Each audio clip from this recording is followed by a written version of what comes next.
Hello everyone, welcome back. Dinosaur వీటి గురించి మీరు ఎప్పుడో అప్పుడు ఏదో విధంగా వినే ఉంటారు. అవి చాలా పురాతనమైన జంతువులు. కోట్ల సంవత్సరాలు భూమిపై రాజ్యమేలాయి. అయితే అవి ఎలా అంతమయ్యాయో తెలుసా? అసలు మనిషి పుట్టుక ఆరంభం ఎలా అయిందో మీకు తెలుసా? ఈ విషయాలన్నీ మనం ఈ వీడియోలో క్లియర్గా తెలుసుకుందాం. వీడియో స్టార్ట్ చేసే ముందు మీ అందరికి ఒక రిక్వెస్ట్. ఇప్పటి వరకు మీరు మా ఛానల్ని సబ్స్క్రైబ్ చేసి ఉండకపోతే వెంటనే మా ఛానల్ని సబ్స్క్రైబ్ చేసుకోండి. అదేవిధంగా ఇలాంటి ఇంట్రెస్టింగ్ వీడియోస్ని మిస్ కాకుండా చూడాలనుకుంటే పక్కనే ఉన్న బెల్ ఐకాన్ని క్లిక్ చేయండి. దాంతో మా వీడియోస్కి సంబంధించిన అన్ని నోటిఫికేషన్లు మీకు వచ్చేస్తాయి. డైనోసర్స్ ఈ భూమి మీద ప్రస్తుతం జీవిస్తున్న అన్ని జీవులకు పూర్వీకులు ఈ డైనోసర్స్. ఇవి పాకే జంతు జాతికి సంబంధించినవి, కానీ ఆకారంలో మాత్రం చాలా పెద్దవి. ఈ డైనోసర్ల యొక్క అంతం అనేది భూమి చరిత్రలోని అతిపెద్ద ఘట్టాలలో ఒకటిగా పరిగణించబడుతుంది. ఎందుకంటే ఇందులో భాగంగా సముద్ర జీవులలో 96% మరియు భూమిపై నివసించే 70% జంతువులు మరియు మొక్కల జాతులు శాశ్వతంగా అంతమైపోయాయి. ఇప్పుడు అవి మనకు అవశేషాల రూపంలో బయటపడుతున్నాయి. భూమిపై డైనోసర్లు చాలా కాలం పాటు రాజ్యమేలాయి. దాదాపు 14 కోట్ల సంవత్సరాల వరకు ఈ రాక్షస బల్లులు భూమిపైన రాజ్యమేలాయి. అయితే ఆ తర్వాత ఏం జరిగింది? డైనోసర్లన్నీ ఎక్కడికి వెళ్ళిపోయాయి? వీటిని నామరూపం లేకుండా చేసిన అతిపెద్ద సంఘటన ఏం జరిగింది? ఇది తెలుసుకోవడానికి మనం కాలంలో చాలా వెనక్కి వెళ్ళాలి. నేటికి దాదాపు 6.5 కోట్ల సంవత్సరాల క్రితం మెసోజోయిక్ ఎరా, దీనినే డైనోసర్ ఎరా అని కూడా అంటారు. అప్పుడు భూమి యొక్క వాతావరణం చాలా ఆహ్లాదకరంగా ఉండేది. నలువైపులా చెట్లు మొక్కలు ఉండేవి. సూర్యకాంతి, సముద్రం నుంచి వీచే చల్లని గాలులు, వాటి మధ్య డైనోసర్లు. ఇక్కడ డైనోసర్తో పాటు ఇంకో జాతి జంతువు కూడా ఉండేది. అది సైజులో చిన్నదిగా ఉండేది. అది నేటి ఎలుకను పోలి ఉండేది. నిజానికి ఇవే మన పూర్వజాతి జీవులు. తర్వాతి కాలంలో వీటి నుంచి మానవ జాతి ఉద్భవించింది. ఆ జీవులే మమ్మేల్స్. డైనోసర్లు గుడ్లు పెడతాయన్న విషయం మనందరికీ తెలిసిందే. మమ్మేల్స్ గుడ్లు పెట్టవు. మానవుడు మమ్మెల్ జాతికి చెందినవాడు. ఆ సమయంలో ఈ మమ్మెల్స్ డైనోసర్కి భయపడి భూమిలో ఉన్న రంధ్రాల్లో నివసించేవి. అలా దాక్కోవడమే తర్వాత వారికి వరంగా మారింది. అయితే ఈ జీవులన్నీ వాటి జీవితాన్ని సుఖంగా సాగిస్తున్నాయి. అదే సమయంలో 10 కిలోమీటర్ల డయామీటర్ గల ఒక ఆస్ట్రాయిడ్ సరిగ్గా భూమి వైపు రావడం మొదలైంది. భూమి గ్రావిటేషనల్ ఫీల్డ్లోకి ఇది రాగానే దీని వేగం ఒక్కసారిగా పెరిగింది. గంటకు 70,000 కిలోమీటర్ల వేగంతో భూమి యొక్క వాతావరణంలోకి ప్రవేశించింది. భూమి యొక్క వాతావరణంలోకి ప్రవేశించగానే భూమి వాతావరణం మరియు దాని యొక్క ఘర్షణ వల్ల పెద్ద అగ్నిగోళంగా మారింది. ఈ అగ్నిగోళం యొక్క కాంతి ఎంత పెద్దదిగా ఉందంటే దీనికి 800 కిలోమీటర్ల రేడియస్లో ఉన్న అన్ని జంతువులు గుడ్డిగా మారిపోయాయి. అంటే ఆ అగ్నిగోళం అంత ప్రకాశవంతంగా ఉందని అర్థం. అప్పుడు ఈ జీవులు వాటిని చూడలేకపోయినా పరిస్థితిని గుర్తించగలిగాయి. ఆ ఆస్టరాయిడ్ భూమిని ఢీకొట్టింది. దాంతో భయంకరమైన విస్ఫోటనం జరిగింది. ఈ విస్ఫోటనం ఎంత శక్తివంతమైనదంటే విస్ఫోటనం జరగగానే భూమిపై నుంచి లక్షల మెట్రిక్ టన్నుల ధాతువులు అంటే మెటల్స్, రాళ్ళు మరియు మట్టి అంతరిక్షం వైపుకు వెదజల్లబడింది.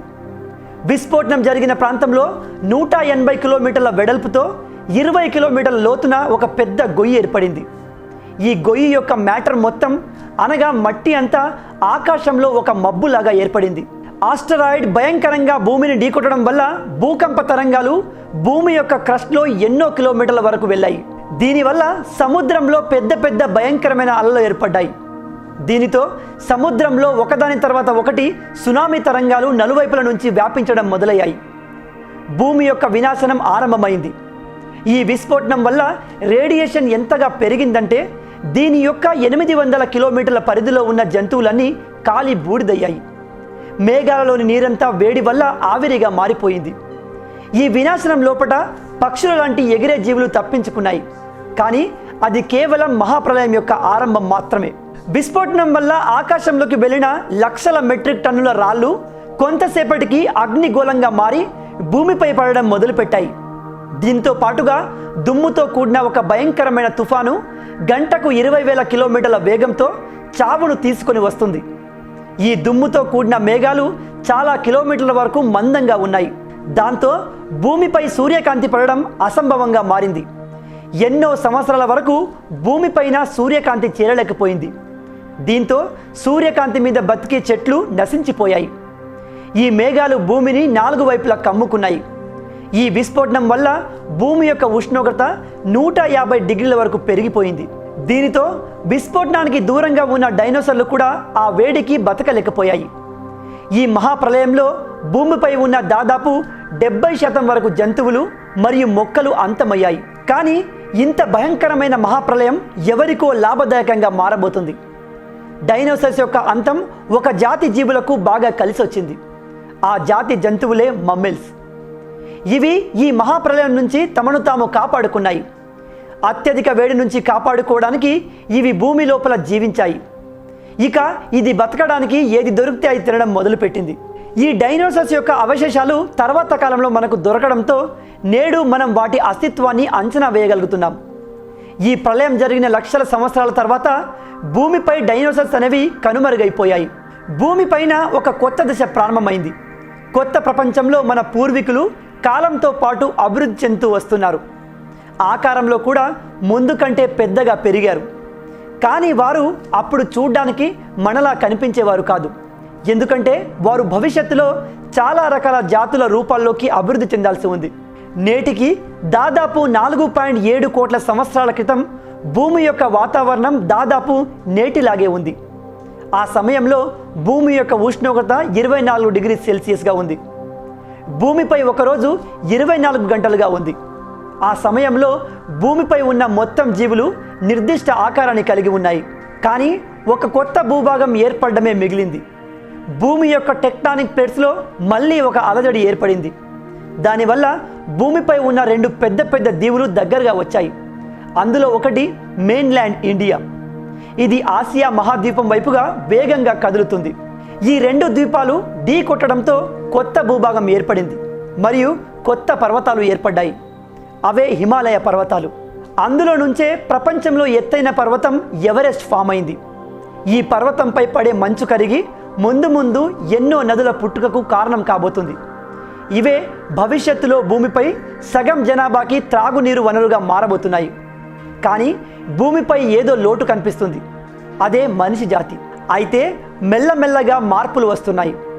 నేటికి 40 లక్షల సంవత్సరాల క్రితం ఆఫ్రికా యొక్క తూర్పు భాగంలో ఒక కొత్త పర్వతం ఏర్పడింది. అదే ఈస్ట్ ఆఫ్రికన్ రిఫ్ట్ వ్యాలీ. ఈ పర్వతం ఇక్కడ సీజన్ చేంజ్ చేసేటప్పుడు వచ్చే గాలులకి అడ్డంగా మారింది. అందుకే అడవుల్లో వర్షం కురవడం ఆగిపోయింది. ఆ అడవుల్లోనే ఏప్స్ ఉండేటివి. ఇవి చెట్లపైన ఉండేవి. వీటికి అక్కడ తిండికి కరువు ఉండేది కాదు. కాబట్టి ఇవి ఆ ప్రాంతంలోనే ఉన్న చెట్లపైన ఎక్కువగా జీవించేవి. కానీ వర్షాలు పడకపోవడం వల్ల కాలంతో పాటు ఈ మొత్తం ప్రాంతం కూడా ఎండిపోయింది. వర్షం లేకపోవడం వల్ల అడవులు నాశనమైపోయాయి. దాంతో ఏప్స్కి కూడా తిండి దొరకక సమస్య ఏర్పడింది. ఆహార అన్వేషణలో భాగంగా ఇవి చెట్లపై నుంచి దిగాలని నిర్ణయించుకున్నాయి. వీరే మన పూర్వీకులు. వీరి మెదడు ఒక ఆరెంజ్ అంత సైజులో ఉండేది. ఆకారంలో వీరు 4 ఫీట్ల పొడవు ఉండేవారు. ఎన్నో వేల సంవత్సరాల తర్వాత మన పూర్వీకులు ఇప్పుడు 2 కాళ్ళ మీద నడవడం నేర్చుకున్నారు. దీనితో తక్కువ శక్తి ఖర్చయ్యేది మరియు నడుచుకుంటూ కూడా తినడానికి వీలు ఉండేది. ఇక వీళ్ళ మెదడు కూడా వేగంగా వికసించడం మొదలుపెట్టింది. వీరు మెల్లగా తెలివిగల వారిగా మారడం మొదలైంది. సమయంతో పాటు డెవలప్మెంట్ ప్రాసెస్ కూడా జరుగుతూ వచ్చింది. వీరి మెదడు కూడా అభివృద్ధి చెందుతూ వచ్చింది. కాలంతో పాటు వీళ్ళు రాళ్లతో ఆయుధాలు తయారు చేయడం మొదలుపెట్టారు. దీనితో వేటాడడం సులువుగా మారింది. దానితో నిప్పు కూడా కనిపెట్టారు. నిప్పు కనిపెట్టడం మన పూర్వీకులకి ఒక అద్భుతమైన వరంగా మారింది. ఈ నిప్పు రాత్రిపూట సురక్షితంగా ఉండేందుకు, చలిలో వెచ్చదనానికి ఉపయోగపడేది. దీంతో ఈ ఏప్స్ అన్ని కుటుంబాలుగా ఏర్పడడం మొదలైంది. ఇక వీరు గుంపులుగా జీవించడం మొదలుపెట్టారు. దీంతో వీరు సురక్షితంగా ఉండేవారు. నిప్పితో కాల్చిన మాంసం తినడం వల్ల వారికి తక్కువ శక్తి ఖర్చయ్యేది. అప్పుడు మిగతా శక్తి మొత్తం మెదడుకు చేరేది. దాంతో మన పూర్వీకుల మెదడు పెద్దగా మారింది. వారే హోమో ఎరెక్టస్. మన ఈ పూర్వీకులు ఇతర జాతి జంతువుల కంటే తెలివిగా ఉండేవారు మరియు కలిసిమెలిసి జీవించిన మొదటివారు. వీళ్ళు సందేశాలు వేరే వాళ్ళకి అందించడానికి రకరకాల శబ్దాలు చేయడం మొదలుపెట్టారు. దాంతో మన పూర్వీకులు భాషను ఏర్పాటు చేసుకున్నారు. ఇది మనకు లభించిన అద్భుతమైన వరమనే చెప్పుకోవాలి. ఇక ఇదే చివరి మార్పు దశ. దీని తర్వాత మనం వచ్చాం. మనమే హోమోసెఫియన్స్. నేటికి 2 లక్షల సంవత్సరాల క్రితం ఎన్నో సంవత్సరాల ఎవల్యూషన్ తర్వాత మన యుగం మొదలైంది. హోమోసెఫియన్స్ అంటే తెలివిగల జీవి అని అర్థం. భూమిపైన ఉన్న జీవులన్నిటికంటే మనం పెద్ద మెదడును కలిగి ఉన్నాం. మన వద్ద సాధన ఉండేది, భాష ఉండేది. అన్నింటికి మించి మన వద్ద పెద్ద మెదడు ఉంది. ఈ విధంగా మనం దశల వారీగా మానవులుగా రూపాంతరం చెందాము. అయితే ఈ మార్పు ఇక్కడికే ఆగిపోయిందా అంటే కాదు. ఇంకా ముందు ముందు మానవుడిలో ఎటువంటి మార్పులు వస్తాయో చూడాలి. సో గైస్, మొత్తంగా ఇవి ఈ వీడియోకి సంబంధించిన పూర్తి విషయాలు.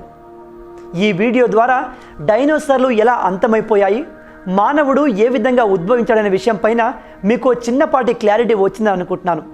ఈ వీడియో కనుక మీకు నచ్చినట్టయితే వీడియోని లైక్ చేయండి. అదేవిధంగా మీ స్నేహితులతో షేర్ చేసుకోండి. రాబోయే వీడియోలో ఇంకో ఇంట్రెస్టింగ్ టాపిక్తో మళ్ళీ కలుద్దాం. Until then, signing off. Hi, this is Rahul Vijay. Please do subscribe to telugustop.com. Please subscribe to Telugu Stop. Please subscribe Telugu Stop. Subscribe to Telugu Stop. Hi everyone, this is Yashwant here. Please subscribe Telugu Stop.